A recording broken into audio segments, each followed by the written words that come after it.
Existentialism is a philosophical movement centered around the individual's quest for meaning. It asks fundamental questions like, who am I? Why am I here? What is the purpose of life? At its core, existentialism posits that humans are not born with a preordained purpose. Instead, we are tasked with creating our own meaning. Humans are entirely free, but with that freedom comes great responsibility. The universe holds no inherent meaning. Thus, humans strive to create their own. An individual defines themselves through their choices and actions. Sartre's existentialism can be summarized by the phrase, "Man is nothing else but what he makes of himself." According to Sartre, humans are not born with an essence or predefined purpose. Instead, they create their essence through their actions and decisions. Humans are fundamentally free and must choose their path in life. Sartre famously states, "Man is condemned to be free." Many people avoid the burden of freedom by blaming external factors for their choices. This self-deception is what Sartre calls bad faith. For example, someone who says, "Society forced me to be this way," denies their freedom and responsibility.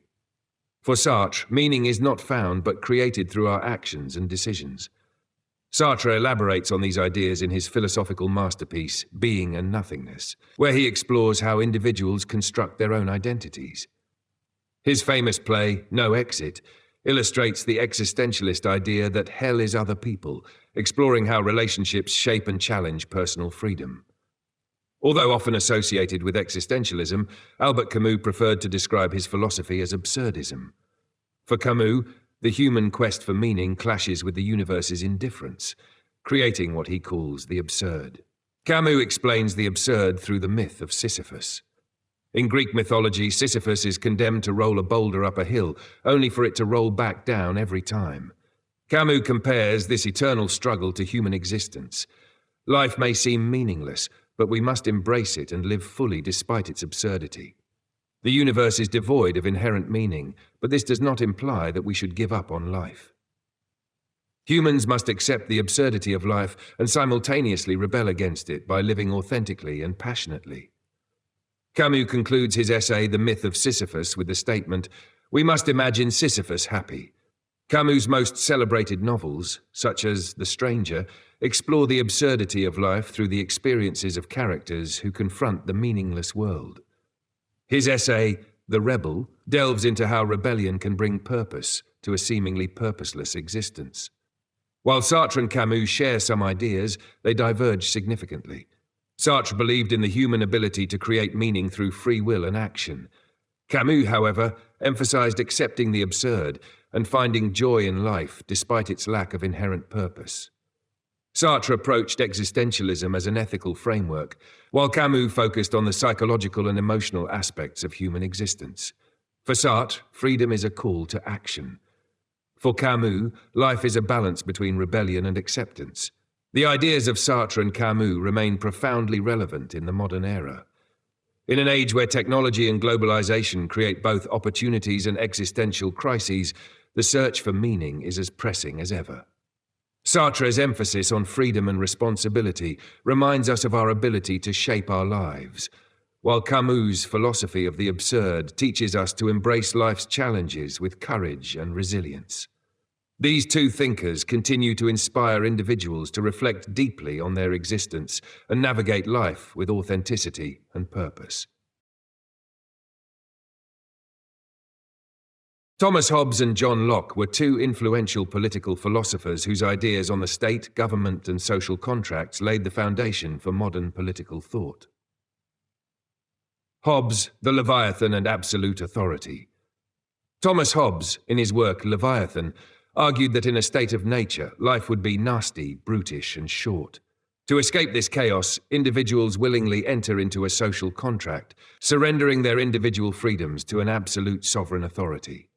For Hobbes, the primary purpose of government is to provide security and prevent anarchy. Without a powerful, centralized authority, chaos and disorder would reign. His theory emphasizes the necessity of absolute power to ensure peace and order, as the fear of retribution serves as the basis for social stability. Hobbes saw human beings as self-interested and driven by fear, glory, and competition. Therefore, a strong authoritarian government is essential to maintaining order, even at the cost of personal freedoms. The sovereign, whether a monarch or a dictator, holds absolute power and has the authority to make and enforce laws without any need for consent from the governed. This created a stark contrast to Locke's view of governance. Locke, natural rights and limited government. John Locke's theory, particularly presented in two treatises of government, challenged Hobbes's idea of absolute authority. Locke proposed that individuals possess natural rights, including life, liberty, and property, which must be protected by the government. Unlike Hobbes, Locke believed that humans are inherently reasonable and capable of self-governance. Thus, the primary role of the state is to safeguard these natural rights through a limited government accountable to the people. Locke's social contract is based on mutual consent. Citizens agree to surrender certain freedoms to a government to ensure the protection of their natural rights. However, this government derives its legitimacy from the people, who have the right to alter or overthrow it if it fails to fulfill its purpose. Unlike Hobbes, Locke did not endorse absolute rule. Instead, he emphasized the importance of constitutionalism and the separation of powers. His ideas influenced the development of modern liberal democracies, where individual freedoms and rights are paramount. Key differences between Hobbes and Locke. Nature of humanity.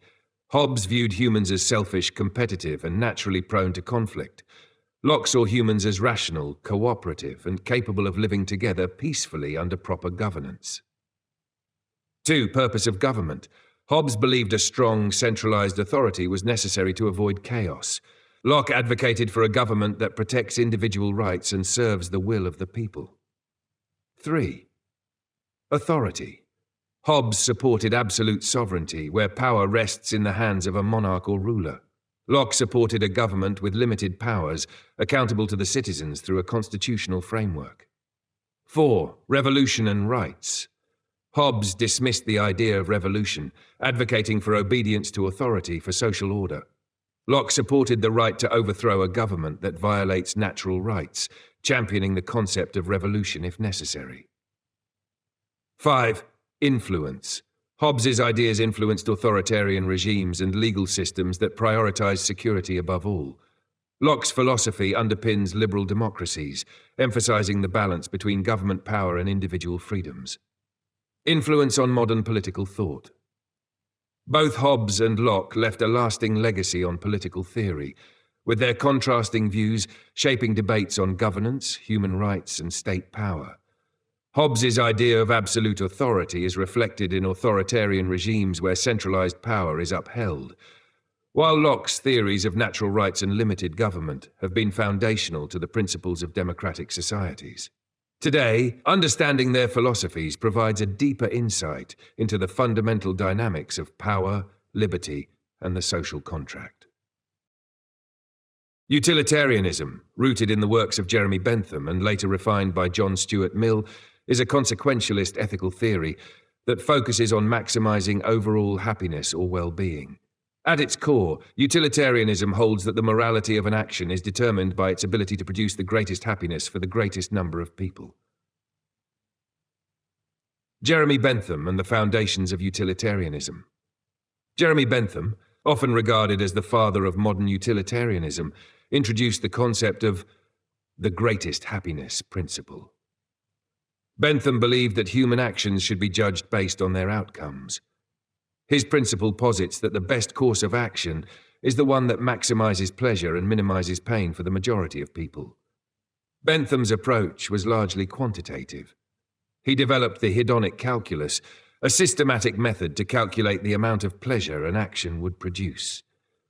This method took into account factors such as intensity, duration, certainty, and extent, allowing decision-makers to evaluate which course of action would yield the most beneficial outcomes.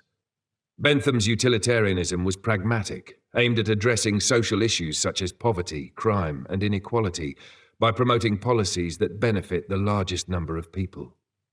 John Stuart Mill, refining utilitarianism.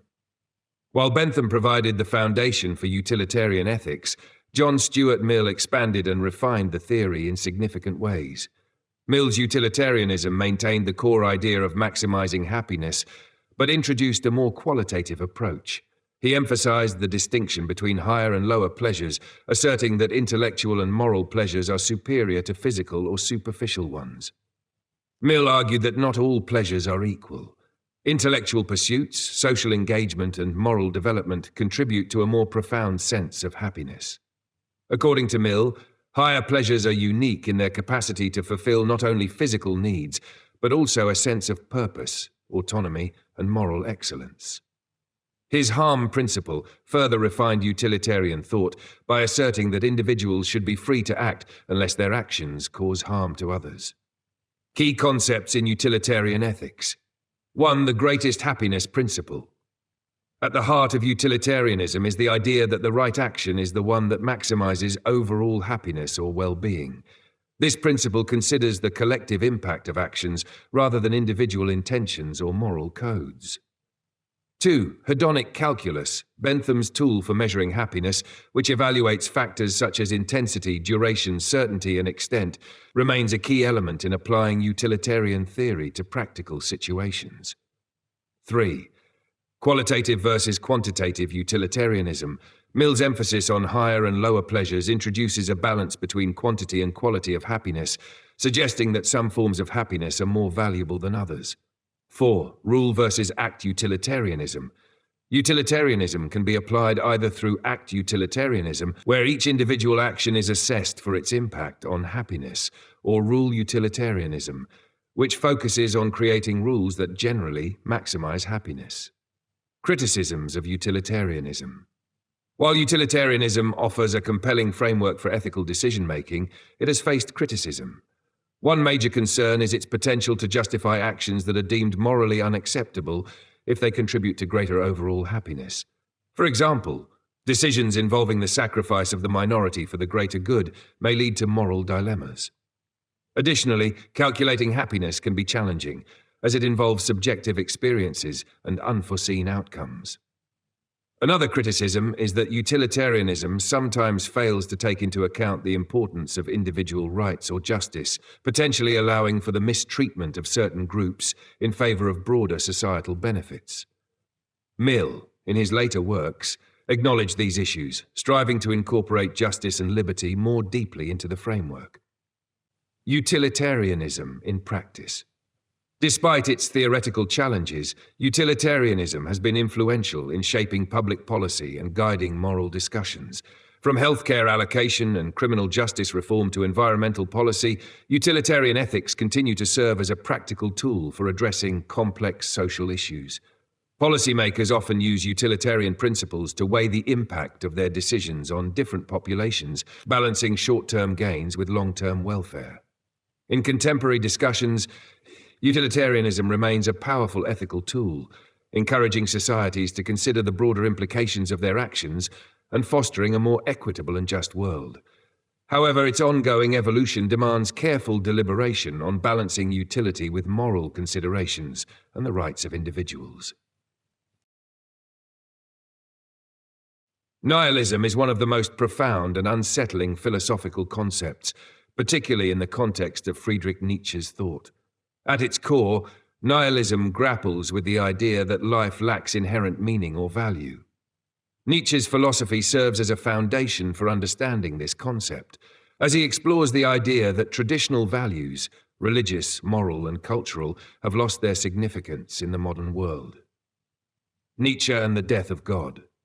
Friedrich Nietzsche, in his groundbreaking work, The Gay Science, famously declares God is dead.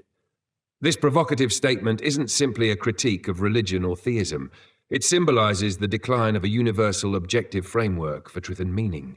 Nietzsche believed that with the decline of traditional religious beliefs, humanity was left without a guiding authority for understanding existence and morality. In the 19th century, industrialization, scientific advancements, and philosophical revolutions eroded the foundation of religious and metaphysical meaning. Nietzsche saw this loss of meaning as both inevitable and liberating.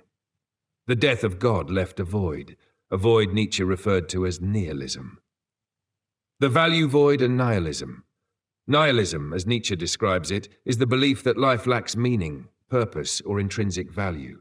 For Nietzsche, this wasn't just a personal experience, but a collective crisis facing humanity. Without a higher power or universal truths to anchor morality, humanity had to confront the reality of self-creation, the need to create our own meaning. This value void, or what Nietzsche calls the abyss, becomes one of the most pressing challenges for modern individuals. Traditional systems of value, religious beliefs, societal norms, and even Enlightenment ideals no longer provide the answers to fundamental questions about existence.